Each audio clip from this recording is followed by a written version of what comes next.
Hello everyone, आप सभी का स्वागत है आपके अपने चैनल स्टडी विद फ्रेंड्स में। चलिए हम पंचायती राज की क्लास देख रहे थे। इस क्लास में हम अध्याय 12 तक के वीडियो अपलोड कर चुके हैं। आज हम लोग अध्याय 13 देखते हैं, जिसका शीर्षक है प्रकीर्ण और धारा कहाँ से कहाँ तक 107 से 128। दोस्तों, जैसे आप लोग को पता है, प्रकीर्ण का अर्थ होता है फैला हुआ या बिखरा हुआ। इसका मतलब यह कि पंचायती राज अधिनियम में जितने भी है ना, पंचायती राज अधिनियम में जितने भी नियम उपनियम है उससे बिखरा हुआ है। जैसे कोई टॉपिक में नहीं आता वो किस में आएगा, इस टॉपिक में प्रकीर्ण में डाला गया है। ठीक है, चलिए इसको देखते हैं। पहला, धारा 107 सद्भाव पूर्वक किए गए कार्यों का परित्राण। आप लोग ये चीज पढ़ोगे, परित्राण है साधु नाम। ठीक है, परित्राण मतलब क्या होता है? पूर्ण बचाओ। परित्राण मतलब पूर्ण बचाओ। इसका मतलब यह होता है कि यदि किसी ग्राम सेवक ने, ग्राम सेवक इन द सेंस कि गांव का सदस्य या ग्राम पंचायत के ग्राम पंचायत के सदस्य, जनपद पंचायत के सदस्य, तो पंचायत के सदस्य ने सद्भाव पूर्वक कोई कार्य किया है, हो सकता है तालाब बनवाया हो, किसी चीज बनाया, उसका रक्षा कौन करेगा? पूरा पंचायत करेगा। ठीक है, और यहाँ पे क्या दिया गया? सद्भाव का मतलब क्या है? मतलब इस अधिनियम में सद्भाव का मतलब तय किया गया ईमानदारी पूर्वक। ठीक है, ईमानदारी पूर्वक किए गए कार्यों का परित्राण। नेक्स्ट है सूचना के अभाव में वाद का वर्जन। देखो, अगर एक लाइन में देखा जाए तो आप किसी पंच के खिलाफ क्या कर रहे हो? वाद लगाना चाहते हो। ठीक है, वाद इन द सेंस क्या होता है? केस करना चाहते हो। ठीक है, लेकिन केस से पूर्व क्या करोगे आप? उसको सूचना देना अनिवार्य है। अगर आपने उसे सूचना नहीं दिया है और सूचना देने के पश्चात, मतलब सूचना न देने के पश्चात उसके ऊपर केस कर रहे हो, तो वो केस क्या होगा? अविधि मान्य होगा। बस वही क्या गया? सूचना के अभाव में वाद का वर्जन। पहला क्या था? ईमानदारी पूर्वक किए गए कार्य की रक्षा कर रहे हैं। दूसरा, सूचना के अभाव में हम लोग वाद का वर्जन करेंगे या वाद नहीं करेंगे। फिर क्या बोले? सदस्यों, अधिकारियों आदि के विरुद्ध कतिपय वादों में प्रतिवाद पंचायत के खर्च पर किया जाएगा। मतलब क्या बोला जा रहा है कि कोई सदस्य होगा, जिला पंचायत, जनपद पंचायत या ग्राम पंचायत के सदस्य होगा, है ना, या अधिकारी में क्या होगा? सचिव आएगा, सीओ आएगा या पीओ आ सकता है।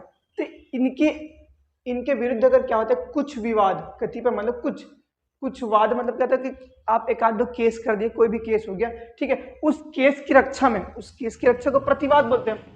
केस अगर कर दिए तो वाद, केस की रक्षा करेंगे तो प्रतिवाद, तो वाद प्रतिवाद। तो प्रतिवाद में जो भी खर्च आएगा, मतलब जो वकील लगेगा, जो भी खर्च आएगा, डॉक्यूमेंट वेरिफिकेशन, दुनियादारी, ये सब क्या आएगा? इसका खर्च कौन करेगा? पंचायत कर देगा। ठीक है, लेकिन अगर पंचायत इस मामले में खर्च कर रहा है तो आप एक सूचना किसको देगा? कलेक्टर को देगा। अगर मान लिया जाए जनपद के सीईओ के खिलाफ एक केस चल रहा है, ठीक है, वो केस को कौन लड़ रहा है? जिला जनपद पंचायत का निधि से लड़ रहे हैं, तो जनपद पंचायत एक लेटर लिखेगा किसको? कलेक्टर को, कि हाँ इसको हम क्या बोलते हैं, मतलब हो सकता है जनपद सीईओ के लिए हम लोग खर्च कर रहे हैं, तो किससे कर रहे हैं? जनपद के निधि से कर रहे हैं। बस इतना ही कहना है। नेक्स्ट है कर आदि के संबंध में अन्य कार्यवाही। ठीक है, कर आदि के संबंध में अन्य कार्यवाही मतलब अगर आपको जितना भी कर है ना, जैसे भूमि के लिए जो टैक्स है उसको हम भू राजस्व संहिता के 1959 के तहत क्या करेंगे? अर्जन करेंगे। ठीक है, इसी प्रकार जैसे कि रोड टैक्स हो गया, अन्य टैक्स हो गया, उसको कैसे कैसे वसूली करेंगे, इसके बारे में क्या दिया गया? वर्जन किया। मतलब अगर आप कर वसूल रहे हो तो वो नियम के तहत होना चाहिए। अन्य कार्रवाई जैसे कि आप हो सकते हैं कि कोई टैक्स नहीं पटा रहे तो उसके घर को जाकर लॉक कर दिए, ठीक है, उनके यहाँ का बिजली कनेक्शन काट दिए और कुछ कर दिए, तो ऐसा सबका वर्जन, ऐसा सब कार्रवाई लोग नहीं करेंगे। ठीक है, हम तो जनता के सेवक है, जनता के सेवा के लिए है, तो उनके हित में जो होगा वही करेंगे, उसके अहित के कार्य नहीं करेंगे। नेक्स्ट देखते हैं, पंचायत के सदस्य या सेवक लोक सेवक होंगे। ये तो कॉमन से आप सब जानते हो। प्रत्येक प्रतिनिधि, है ना, प्रत्येक प्रतिनिधि भले उसे क्या मिलता हो? वेतन मिलता हो। प्रत्येक प्रतिनिधि भले उसे वेतन मिलता हो, परंतु वह क्या कहलाता है? लोक सेवक या जन सेवक कहलाता है। लेकिन जो अधिकारी या कर्मचारी जॉब में है वो लोक सेवक नहीं कहलाते।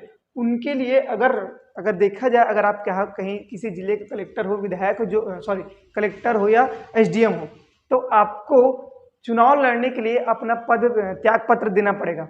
ठीक है, लेकिन अगर एक गांव का सरपंच है, वो जनपद का चुनाव लड़ने के लिए उसको त्याग पत्र देने की आवश्यकता नहीं है। इनके जो क्या बोला जाए वेतन है, उसको वेतन नहीं कहा जाता। ठीक है, इनके वेतन को वेतन नहीं कहा जाता। चलिए नेक्स्ट देखते हैं, रिक्ति या गठन की प्रक्रिया आदि में त्रुटि होने के कारण पंचायत के कार्य अविधि मान्य नहीं होंगे।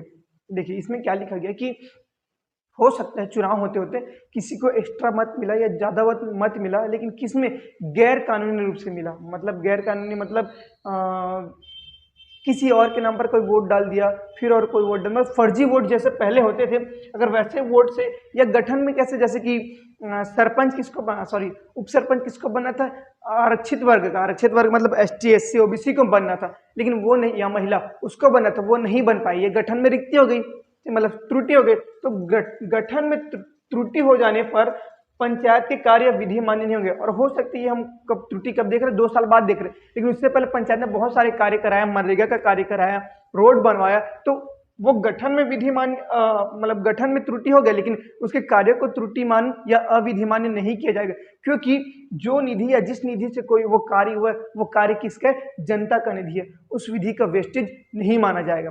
ठीक है, इसलिए क्या कहा गया कि रिक्ति या गठन की प्रक्रिया आदि में त्रुटि होने के कारण पंचायत के कार्य अविधिमान्य नहीं होंगे। ठीक है, ये वाला है। इसका नेक्स्ट 113 भूमि का अर्जन। भूमि के अर्जन के संबंध में कहा गया कि कोई भी पंचायत राज्य सरकार के पूर्वानुमति, है ना, कोई भी पंचायत राज्य सरकार के पूर्वानुमति के बिना पंचायत की भूमि का अंतरण नहीं करेगा, अर्जन नहीं करेगा, मतलब कोई एक्सेप्ट नहीं करेगा और कोई दान नहीं करेगा, ये कहा गया है। ठीक, फिर नेक्स्ट बोला गया है कि केंद्रीय सरकार या राज्य सरकार अनुज्ञप्ति या अनुज्ञा अभी प्राप्त नहीं करेगा। देखो जो पहला लाइन है, मतलब 113 है, भूमि का अर्जन, उससे संबंधित है। कहा गया कि केंद्र सरकार या राज्य सरकार अनुज्ञप्ति या अनुज्ञा अभी प्राप्त नहीं करेगा, मतलब ये कि पंचायत को एक बार गठन होने के पश्चात उसे बार बार यह अनुज्ञा या अनुज्ञप्ति लेटर नहीं मिलेगा कि उस भूमि को आप कैसे संरक्षित करेंगे या उस भूमि का रक्षा कर रहे हो नहीं कर रहे, ये सब बार बार राज्य सरकार या केंद्र सरकार के मतलब राज्य सरकार या केंद्र सरकार इसी काम के पीछे नहीं पड़ा रहेगा, ये आपकी जिम्मेदारी हो जाएगी। ठीक है, फिर नेक्स्ट है पंचायत के धन उधार लेने की शक्ति। पंचायत के धन उधार लेने की शक्ति मतलब कोई भी ग्राम पंचायत, जिला पंचायत, जनपद पंचायत, ठीक है, ये उधार ले सकता है राज्य सरकार से या स्थानीय प्राधिकारी से, ऐसे किसी पर्सनली व्यक्ति से नहीं लेगा। ठीक है, तो पंचायत की उधार लेने की शक्ति, इसको पंचायत ऋण नियम या ऋण निकाय ऋण निधान 1950 के अंतर्गत दर्शाया गया है। ठीक है, फिर नेक्स्ट देखते हैं वसूल न की जा सकने वाली राशि तथा अनुपयोगी सामग्री का बट्टा खाता में डालना, बट्टे खाते में डालना। इसका मतलब क्या है कि ऐसी राशि जिसको हम वसूल नहीं कर सकते। अगर देखते हैं कि कोई भी एक वृद्ध व्यक्ति है ना, कोई वृद्ध व्यक्ति है, उसके सर पर पंचायत की तरफ से 10,000 का कर्ज है, पंचायत के 10,000 रुपये लग रहा है, उसके पश्चात हो सकता है कि उसकी शारीरिक स्थिति ऐसी खराब हो जाए या उसके कोई पुत्र पौत्र ना हो जो उसकी राशि को पटा सके। ठीक है, तो वो राशि तो मान के चले पंचायत के डूब गई, तो ऐसी राशि जिसको वसूल नहीं की जा सकती या ऐसी सामग्री जैसे कि किसी गांव में क्या ले लिया गया, पवन चक्की ले लिया गया। ठीक है, कि पवन ऊर्जा से हम लोग बिजली बनाएंगे ऐसा करके, लेकिन उस बिजली का या उस क्षेत्र में वायु का आवागमन उतना नहीं हो पाता जिससे क्या हो सके, पवन ऊर्जा हो सके। तो अनुपयोगी सामग्री मतलब जिसका उपयोग हम लोग नहीं करते, उनका क्या करना, बट्टा खाता मतलब मान के चलो कि जो हमारे काम का नहीं है या अनुपयोगी है। ठीक है, ये वही चीज को कहा जा रहा है। फिर नेक्स्ट बोल रहा है सदस्यों आदि को पारिश्रमिक का प्रतिषेध। देखो कई लोग क्या रहते हैं, पंच होते हैं, उप सरपंच, सदस्य, ये सब क्या करते हैं, मनरेगा कार्य जैसे हो रहा है वहां जाते हैं, अपनी उपस्थिति दर्ज करा देते हैं और उनको क्या मिल जाता है, पारिश्रमिक मिलता है। तो ऐसी पारिश्रमिक उनको नहीं मिलेगा जिसका प्रतिषेध किया गया कि इसमें धारा 117 में, धारा 117 क्या बोलता है, पंचायतों आदि मतलब सदस्यों आदि को पारिश्रमिक का प्रतिषेध, क्योंकि उनको मानदेय मिलता है और लोगों का देख रेख करना, सुरक्षा करना उनका क्या है, फर्ज है। ठीक है, नेक्स्ट 118, नेक्स्ट दिखते हैं 118 पंचायत के अभिलेख आदि का निरीक्षण किया जा सकेगा। देखो पंचायत है उसका कोई भी अभिलेख मतलब क्या होता है कि डाटा या रिकॉर्ड, ठीक है, तो उनको हम लोग जाके देख सकते हैं, लेकिन उसके लिए हमको क्या करना पड़ेगा, फीस प्रदान करना पड़ेगा, एक फीस पेमेंट करना पड़ेगा कि हाँ आप अपने मास्टर रोल को दिखाइए, एक लेटर बनाएंगे, उस लेटर में लिखा रहेगा कि हमें मास्टर रोल को दिखाए, जैसे सूचना का अधिकार होता है सेम उसी प्रकार का होता है निरीक्षण करने का। इसका नेक्स्ट है दस्तावेजादी तामील करने की पद्धति। दस्तावेजादी तामील मतलब दस्तावेज कैसे बनेगा, क्या क्या रखेंगे इसमें, डाटा कैसे लिखा जाएगा, ठीक है, कब तक का रिकॉर्ड होगा, कौन सील लगाएगा, किसका सिग्नेचर होगा, ये क्या है, दस्तावेज तामील करने की पद्धति। नेक्स्ट 120 अधिनियम के प्रयोजन के लिए प्रवेश आदि। अधिनियम का प्रयोजन मतलब मान के चलिए कि हमें पंचायती राज अधिनियम 1993 के तहत किसी भी धारा का क्या करना है, प्रयोजन करना, मतलब उसका उपयोग करना है। तो ये उपयोग करने के लिए प्रवेश आदि मतलब क्या होता है कि मान लो जाए आपको वसूली करना है, किसी के घर में वसूली करना है, तो आप सूर्योदय से सूर्यास्त तक की जाकर वसूली करेंगे, लेकिन क्या अगर वह नियम के तहत हो तब की बात है, अदरवाइज ऐसा कि नहीं मैं सरपंच हूं तो किसी भी घर चल दूं, ऐसा नहीं होता। ठीक है, तो ये क्या कहा गया, अधिनियम के प्रयोजन के लिए पदाधिकारी अपने अधिकारियों के साथ या सहायकों के साथ, ठीक है, प्रवेश करेंगे, लेकिन सूर्योदय से सूर्यास्त तक। ठीक है, नेक्स्ट है 121 निर्वाचन मामलों में न्यायालय द्वारा हस्तक्षेप का वर्जन। इसको हम लोग उसमें अनुच्छेद में ही पढ़ा है। ठीक है, निर्वाचन के मामलों में न्यायालय का हस्तक्षेप नहीं किया जाएगा, क्योंकि इनके लिए हम क्या रखे हैं, विहित प्राधिकारी रखे, इनके लिए विहित प्राधिकारी रखे जो क्या करेंगे, न्यायालय या न्यायालय का कार्य करेंगे या निर्वाचन के संबंधित जो भी वाद विवाद हो उसका पूर्ण निपटारा करेंगे। ठीक है, नेक्स्ट है निर्वाचन अर्जी याचिका।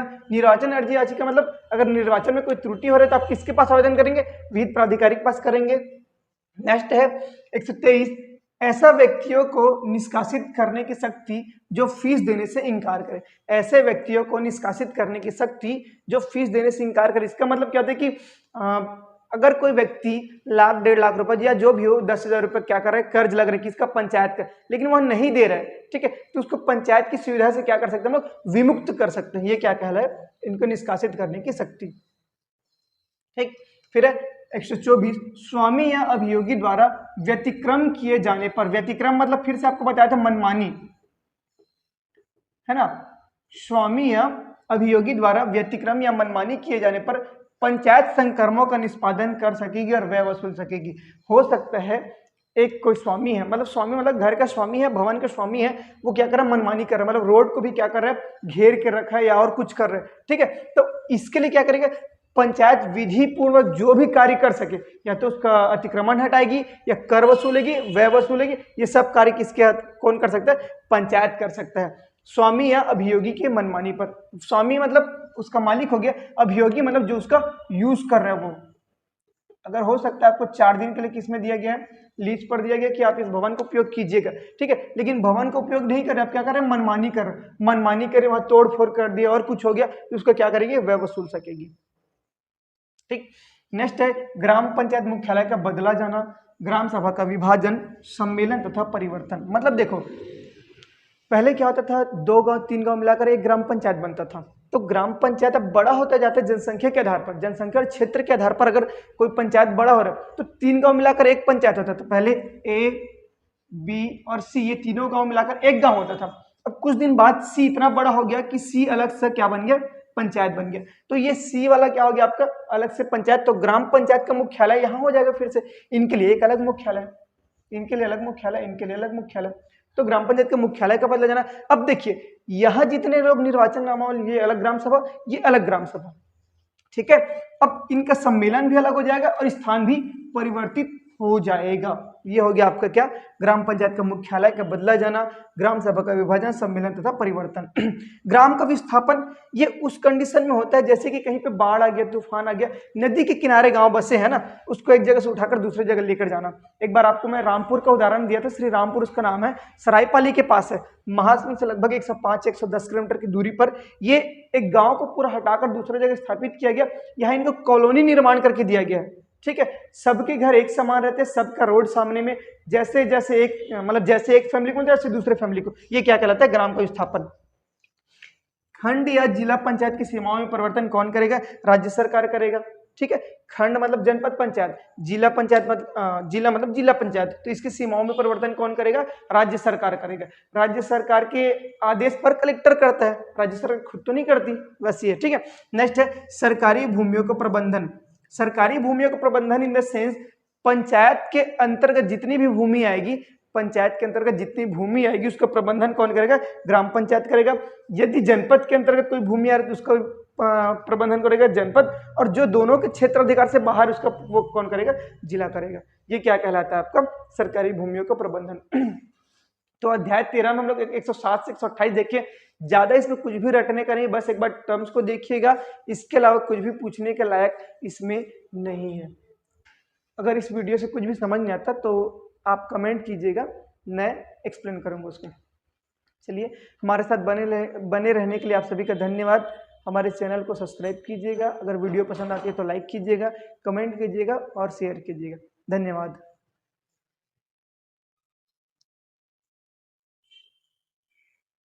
पंचायती राज के आज हम अध्याय 14 जिसका शीर्षक है संपरीक्षा, इसमें केवल एक धारा है जिसका नाम है धारा 129। ये बहुत ही महत्वपूर्ण टॉपिक है। जो धारा 129 उसमें लिखा गया पंचायतों की संपरीक्षा।